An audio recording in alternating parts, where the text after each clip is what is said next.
ఇక్కడికి వచ్చిన అందరికీ మొదలు నూతన సంవత్సర శుభాకాంక్షలతో పాటు సంక్రాంతి శుభాకాంక్షలు.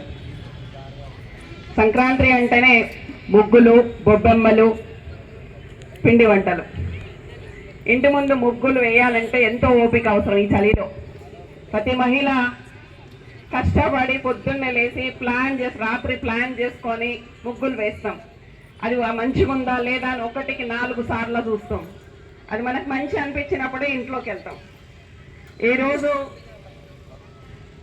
రాను మన సంస్కృతి సాంప్రదాయాలు కొంచెం తగ్గిపోతున్నాయి. అయినా మీరందరూ ఎంగుగున్న యువత ముందుకొచ్చి ఈరోజు చాలా కనపడ్డారు. చాలామంది ఇందులో పార్టిసిపేట్ చేసిండ్రు ముగ్గులు. చాలా సంతోషం. అలాగే మహిళలు కూడా ఒక్కొక్క ఆవిడ పెద్దగా ఉండి కూడా అంతసేపు వంగి వేసిందంటే చాలా ఆశ్చర్యం అనిపిస్తుంది.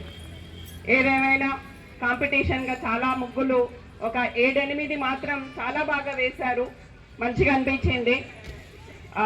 దేనికి రావాల్సి అంటే ఇంత ఆర్గనైజ్ చేసిన సత్యగా ఛానల్ వాళ్ళు, విజయ్ గారు ఇనిషియేట్ తీసుకోవడం, ప్రతి సంవత్సరం చేయడం మహిళలకు ఒక రకమైన ఎంకరేజ్మెంట్.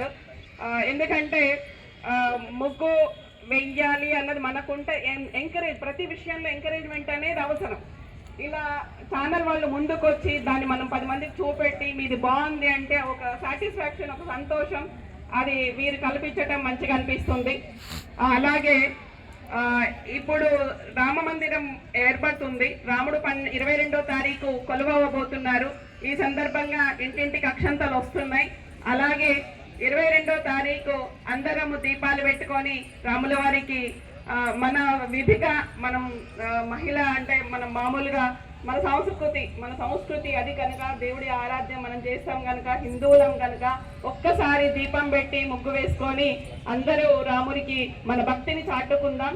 ఈరోజు ఈ అవకాశం ఇచ్చిన సత్య ఛానల్ వాళ్ళకి ధన్యవాదాలు తెలుపుతున్నాం. Thank you.